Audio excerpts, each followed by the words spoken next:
to be introducing our speaker tonight.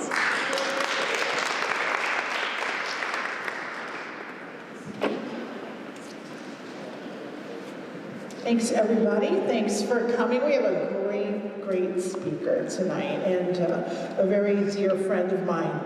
So let me tell you a little bit about Maria Romano. Maria Romano is the founder of True Love Nace. She started her career in her 50s and found her passion. In her previous life, she was the president of Advantage Rent-A-Car of Las Vegas and grew her company's revenue to over $8 million a year. Wow, that's incredible. Yeah, give it up for her. Maria performs wedding ceremonies, baptisms, and end-of-the-life celebrations. Her goal is to make sure the couples she marries have a lifetime memory. When she started this company, it was not all hearts and roses. As a result, she is now working with people who want to add to their revenue stream, have fun, and impact others' lives with her course, How to Become a Rock Star Officiant. Isn't that a great title? We all want to be rock stars, right? Then in 2012, Frank, Maria's husband, passed away. Maria faced a new situation. She was now single.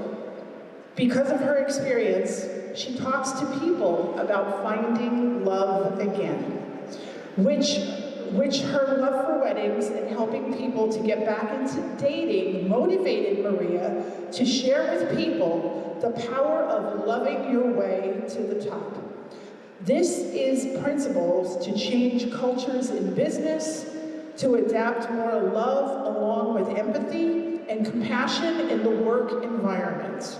Maria is on the Las Vegas Wedding Chamber of Commerce Board of Directors, and we have our, by the way, the Chamber President, Jason Whaley, sitting right over there. Welcome, Jason. And she is on the Board of Directors and active in her parish, and also a mediator of Clark County Neighborhood Justice Center.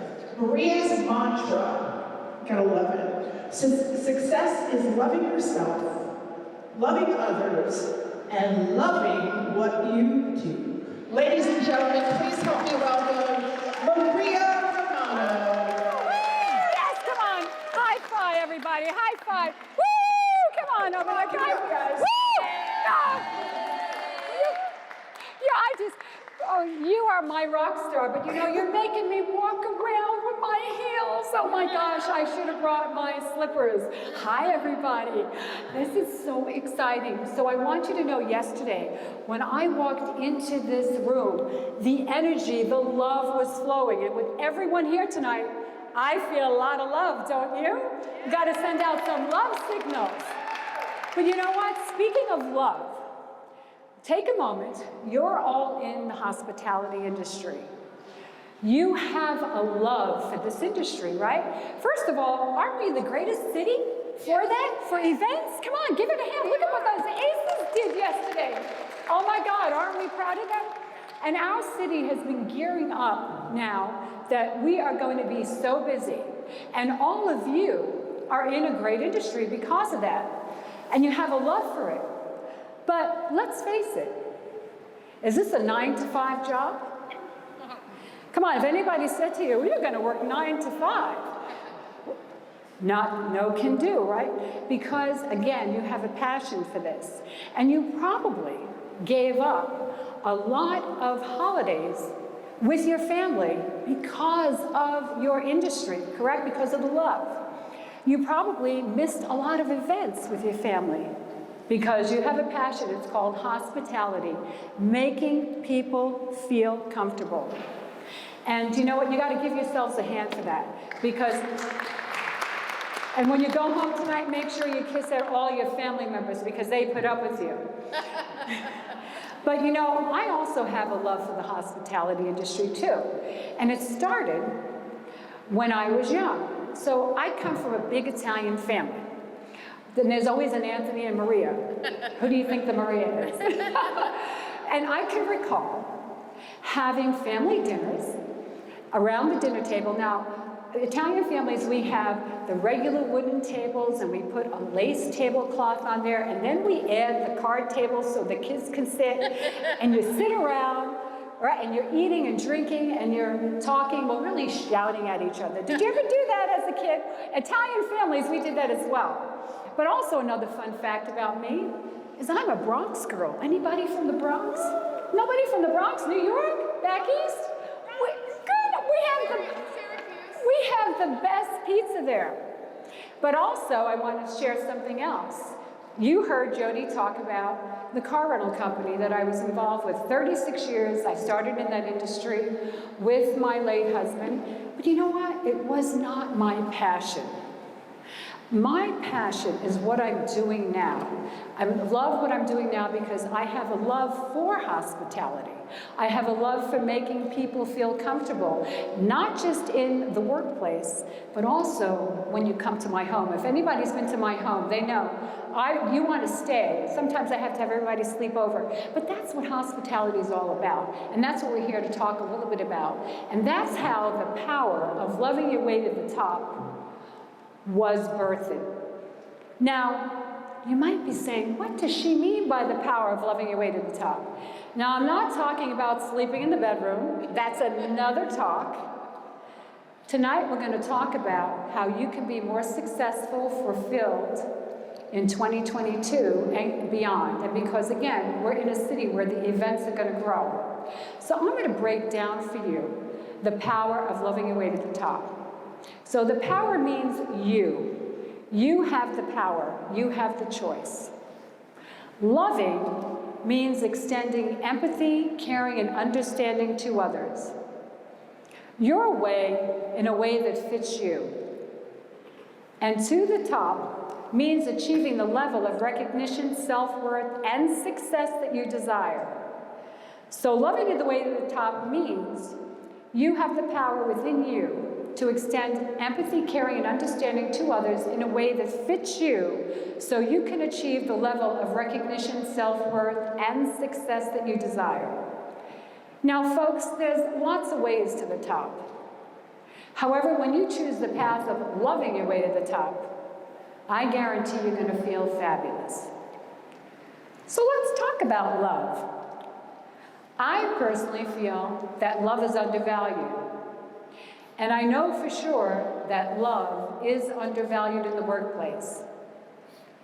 Now, the value of love can be up for debate, but I want to share with you a story about the real value of love. Dr. John Bowlby, who worked in a British orphanage after World War II, noticed that young children under the age of 2 quite often would die. Now, these children had food, warmth, shelter, adult supervision, and they were still dying. Dr. Bowlby came up with an explanation. He believed these children were dying because of the lack of love. Their little hearts were so broken with desire that they could no longer sustain a loving connection without love. Just like food, water, and shelter, you need love. Love is not optional, love is a necessity. And if love is a necessity to life itself, it only stands to reason that love is a necessity when it comes to your success. And guess what? Businesses are made up of people. Businesses need to extend empathy, caring, and understanding to their clients and to each other. So how do you start the process? So tonight, I'm not going to share with you everything about the power of love in the workplace. However, tonight I've identified 3 key principles that you can implement immediately into your life. And I guarantee you will be more successful, you'll feel rewarded, and at the end, you're going to feel freaking fabulous. And these three principles all have one commonality: falling in love. Falling in love. Falling in love with your team, falling in love with your clients, and falling in love with your experience. I'm going to say that again. Falling in love with your team, falling in love with your clients, and falling in love with your experience. So let's talk business. What is the function of a business? Does anybody know? Anyone want to take a stab at it? What is the function of a business? That's a great answer, but that's the goal of a business. The function of a business is to acquire and retain clients. You need clients for your business, so you can meet those goals. And when you have clients that love what you do, you have what? A built-in revenue stream. You have repeat clients. And if they like you, they're going to refer you. So now you have met the functions of a business, you're meeting the goals of the business, and when you have repeat business, what happens? You don't need to spend as much money in advertising and marketing dollars. Now, in my business, I don't have a lot of repeat customers because then that would mean that's like the Liz Taylor method, right? So how do you start the process? Well, let's start about falling in love with your team. Now, normally when I have prepared this talk, I usually talk about falling in love with your clients first. But you know what happens when a woman thinks? Only two things, right? What am I in for, or how much it's going to cost me? But falling in love with your team, the reason I wanted to start with this is you are all in the event industry. You cannot be successful just by yourself. You need a team of people. And today that has probably been one of the biggest challenges that we're facing post-COVID. We've had this great resignation, right? People are silently quitting. And it's important that when you have a great team of people that love what you do, that are there not just to collect the dollars, that makes all the difference in the world. So the first process is, have you ever heard of the expression, it only takes one good hire? Have you ever heard of that expression? You have. I heard it from Dale. He shared that with me about Gary Keller, who owns Keller Williams. And you know what? That's a great, reasoning behind it. But you know what? I want to unpack that further. That one good hire needs to be you. You need to be exemplary in what you do. You need to walk the talk. You need to set the tone, whether you're running a team of people, whether you're a sole entrepreneur and you're outsourcing, it doesn't matter. You need to walk the talk if that's what you're going to attract, because you want talent that is going to be just as good as you are. So remember, you are the best hire. Now that doesn't always move the needle, right? Because you need to acquire people. And when people come as part of your team, people want to feel like they're valued. People want to be seen. People want to know that what they say is not falling on deaf ears. You need to build up confidence and trust in each other. It goes both ways. So how do you start that process? Have any of you ever heard of William Edward Deming? He was an engineer, and he was sent over to Japan after World War II to help them get back their economy on track. And later on, he was recruited by Toyota. Toyota was getting ready to unveil the Camry, and he was in charge of the production process. And he uses what's known as the Deming method. And the first year of production, that production line shut down over 2,000 times. Think about that, 2,000 times. That's over 5.5 times a day if they ran 365 days a year, right? And that's because Deming allowed anybody that was on that production line, he gave them the authority to shut it down if they had an idea to improve the process or if something wasn't working. Hence, the Camry was a success. Now Ford was floundering a little bit because they had the Taurus, which is the full-size rival to the Camry. And they realized what they were doing wasn't quite right, so of course they recruited Deming because they found out the first year when they were producing the Taurus, they only shut the production line twice. So think about that, twice, and that was by the head honcho. So that's what you need to do when you are trying to cultivate a team. You need to make them feel like they're part of what you're doing. And I know that might be difficult. Maybe if you're in a large hotel and you're running a certain department, you have standard operation procedures. But that doesn't mean you can't change things either. So how do you start that process with your team? Well, you can start by creating a safe environment for them.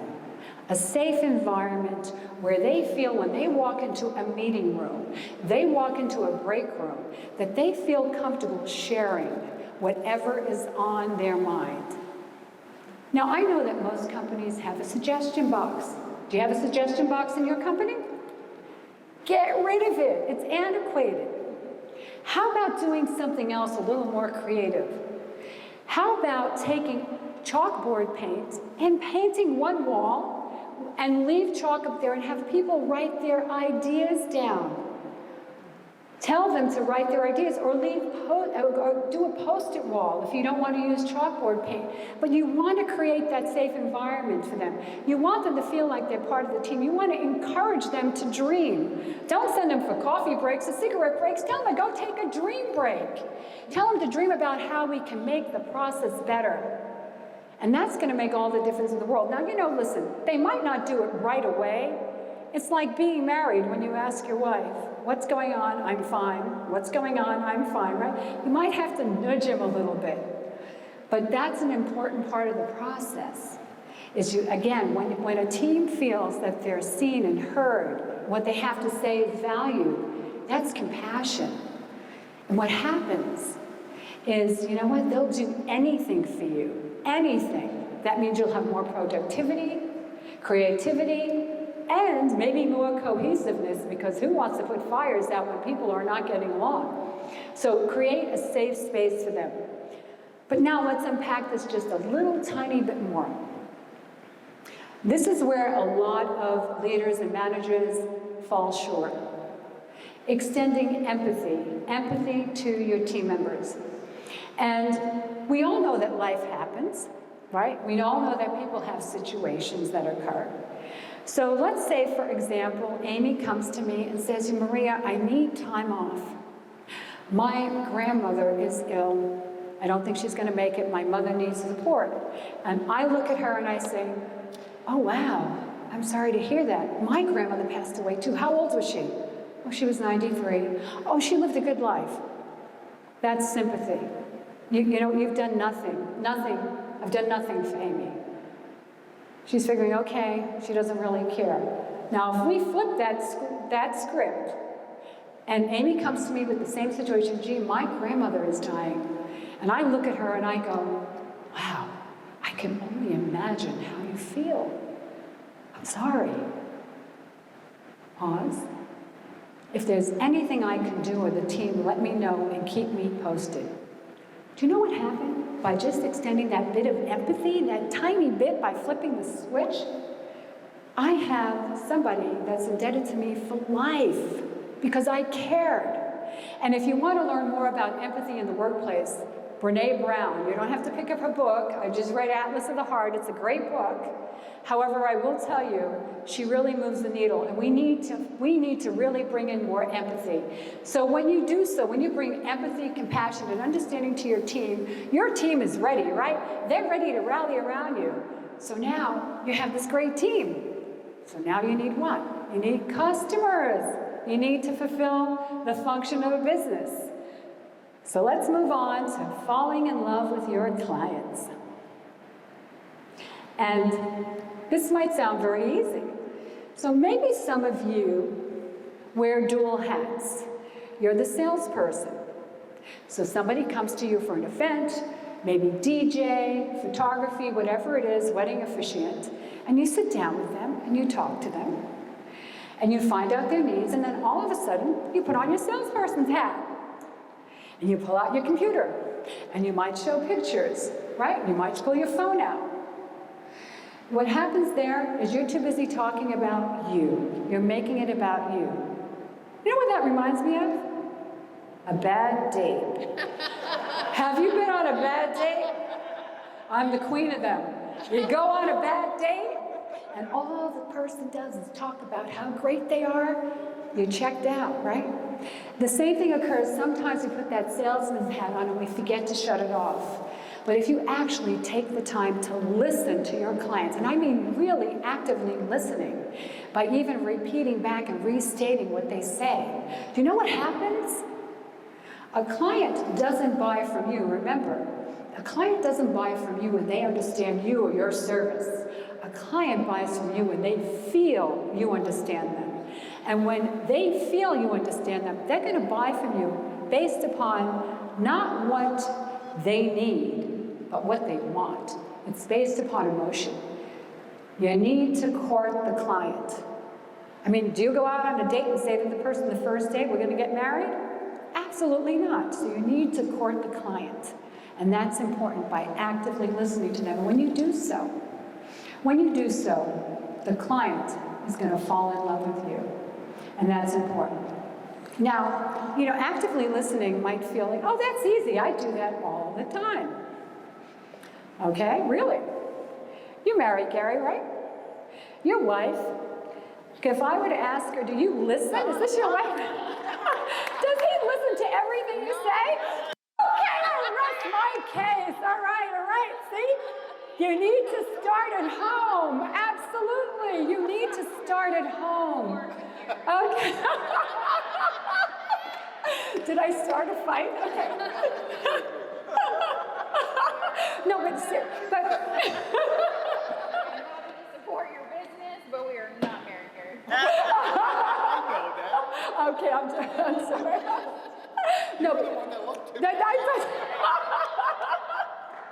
No, but seriously, starting at home, you're going to have a happier life. But actively listening is a discipline, and that's something that you need to continually do. So when you do so, you'll be surprised at what's going to happen when you just, again, you change that script, you flip it. And believe me, I know it took me many years, probably, I don't want to tell you how many, because I really started actively listening a couple of years ago. Ask Dale. No. And then, so now we have this great team of people, right? They're ready. They're ready to provide whatever products or services. Now you have the client. They sign the deal. So now you have to deliver the experience. Falling in love with your experience. And this is the best part. This is the part that I love. You have an obligation to every client that they should receive a predictable outcome every time they use your product or services. Because when they have a predictable outcome and they have a great experience, you're going to have clients for life. They're going to come back, you're going to have repeat business and referral business. Has anybody heard of William Gadara? He is part of the Make It Nice hospitality group in New York. Have you heard of 11 Madison Park? It's a fabulous restaurant in New York City. And he believes, and I do agree with this, that experiences are far more luxurious than possessions. Experiences are far more luxurious than possessions. And think about that. Not that you don't want a great car, a big diamond ring, a big house, but think about in your time, in your past, when you've had a wonderful experience. It's something that stays with you. And that's what you want to be able to create with your clients. And you also want your team of people to make sure that when they're in contact with your clients, they're delivering this fresh, great experience. You know, it's no different than you have children. Anybody have children? Right? And have you ever taken them to Disneyland? Not yet. Well, and look at their faces, they're in awe. That's what you need to make sure that your team does the same thing, even though they might pour that same drink, or I've done that same ceremony 5,000 times, or you've played that same playlist, right, Jody, so many times. It's the first time we're delivering that experience, and you have that obligation. However, we all know that sometimes things go a little sideways, right? Sometimes things don't always go well. Jody was sharing with me a story about what happened at the Imperial Palace. There was a large event going on, and they were going to move from, now bar service was closing, and they were going to move it to the dining room. And then the banquet manager comes running in, looking at the banquet event order, and the food went to another hotel. Okay, well, woo, right? All right, so this is where, yeah, could you imagine that? So this is where you need to practice being calm. This is where you need to, okay. Have you heard of the word equanimity? Look at Brenda, equanimity. Okay, equanimity means remaining calm under stress, duress, and chaos. That's what equanimity means. Okay, and when you have, now that's a discipline.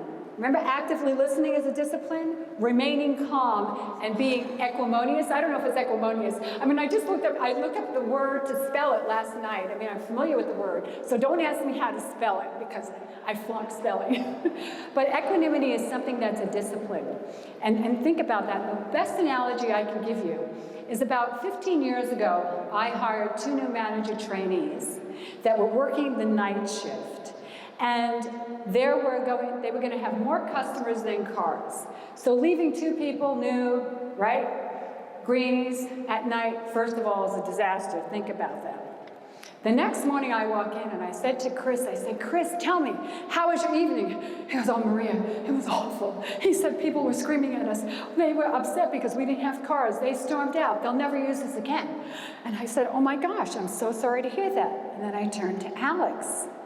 I said, Alex, tell me what happened. He said, oh, Maria, it was a piece of cake. He said, customers were a little upset. I put them on the wait list. They either sat and waited for cars, or I took them over to their hotel. And then when we had vehicles, we called them, and they were happy. I said, wow, how come you had a different experience than Chris? He said, Maria, I was in the Navy. He said, and one day we were like 4 miles down in the sea, and a fire broke out on deck. That's the time to panic. So remaining calm when you're going through trying to deliver world-class experience is going to make a big difference, because when you remain calm with the rest of your team, okay, they're going to be in control. And even when you might have to deliver not so good news to your client will respect you for that, and you make it right. And what happens is when you have good service recovery, because we know when we're always delivering great experiences, that's one thing, but we do know things are going to go wrong. When you have good service recovery, and the rest of your team does, you're going to have a loyal client. And when you have loyal clients, right, that's part of the function of a business. So what does this all mean? Well, here we are, like I said, in Las Vegas. We have so many fabulous things that are happening. Our industry is going to explode. You're going to have to hire more people. You're going to have to train them. And what's going to set you apart is when you have the team of people around you that are just as good as you are, and that's going to definitely make the difference for you. Now, I also have on the table, I have a QR code if you'd like to connect with me. If you're interested in learning about the Deming method, I have that available. So connect with me on that. If you're interested in learning, there's another culture that's being used, corporate culture, called appreciative inquiry. I didn't get a chance to talk about that tonight. And you might want to look at that if you're not familiar with it. And also, I have a quiz. If you want to give it to your staff, you can find out if your staff is quietly quitting. And we don't want that, do we? So I want to just take a couple of minutes and see if anybody had any questions. Any questions about the power of loving your way to the top? No questions? Well, I have a question. Okay, so anybody, we have automation today. Do you think automation is going to replace us in the event industry? No. Well, so recently in Chicago, I was at a conference, and all the people at the conference had heard about this sushi restaurant. And I was wondering why was the sushi that good? No. Sushi was served by robots. And they wanted to experience the robot delivering their food, ordering their food through a robot. So yeah, automation could take over. Anybody want? Oh, go right ahead. Glad I asked the question. I disagree. I believe that we're going to get excited about automation, and eventually I think we're just going to get bored with it.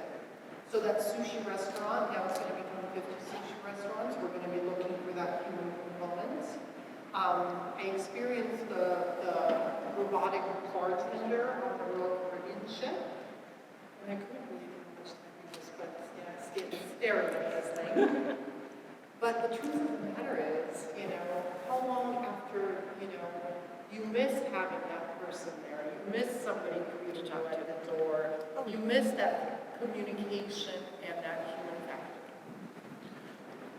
Anybody want to add to that? Oh, okay, here we go. This is not Debate. Calm down, folks. I'm not going to call her. But getting back to what Maria said, it also reminded me of when venues put in iPod docks and replace a DJ. Because there are venues in this town where I've done a podcast about, quote, the iPod DJ, where people just put an iPod in a playlist and then the DJ's gone. But then again, the iPod can't introduce Aunt Sally and Uncle John. The iPod can't say it's now time for Angelica and her father to enjoy their father-daughter dance. The iPod can't say, ladies and gentlemen, we've reached a special moment. Somebody's in the room's gonna have to yell, shut up, but people are, there are places and venues in town, banquet rooms that do have iPod docks too. Well said. I have to tell you, I do agree that, we need to preserve our industry. We need to preserve that human touch. Go back to the story that I shared with you about Dr. John Bowlby, okay? And you want to be able to go to a restaurant. I want to hear what somebody has to tell me about how great the food is and what's going to work and what isn't going to work. So thank you so much for sharing. So I have one quick bonus nugget for you, is being successful, right? The power of loving your way to the top means you have the power to extend empathy, caring, and understanding to others in a way that fits you, so you can achieve the level of recognition, self-worth, and success that you desire. And this one little nugget that I want to leave you with is you're out there and you are a superhero. And you're a superhero in your industry. And every day you're showing up. But you need to make sure you take the time to show up for you. You need to make sure that you're loving yourself. You're filling your cup, whatever it is. And whether it's maybe golfing, maybe it's meditating, maybe it's praying, maybe it's eating chocolate. Whatever you need to do, you need to make sure so you can continue to show up and be the best version of you. And that is the power of loving your way to the top. But I'm just not quite done. I'm going to ask everybody to get on their feet. Indulge me. If I'm in my heels, everybody on their feet.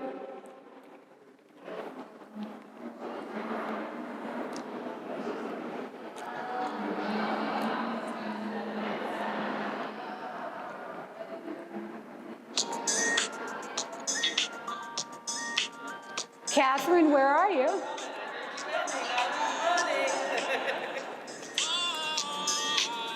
you connected still? Technology. I need a DJ. All right, start clapping your hands. We got to send out those love signals. Come on, I want to see you. Woohoo! Woohoo! Come on, woo! Spread love, everybody. Spread love, love, love. Woo! Come on. Watch my feet when I step. Come on, woo! Hey, come on. Woohoo! Sending out those love signals. Woohoo! Everybody, thank you so very much. I just love all of you. Thank you for your time and the opportunity. Thank you.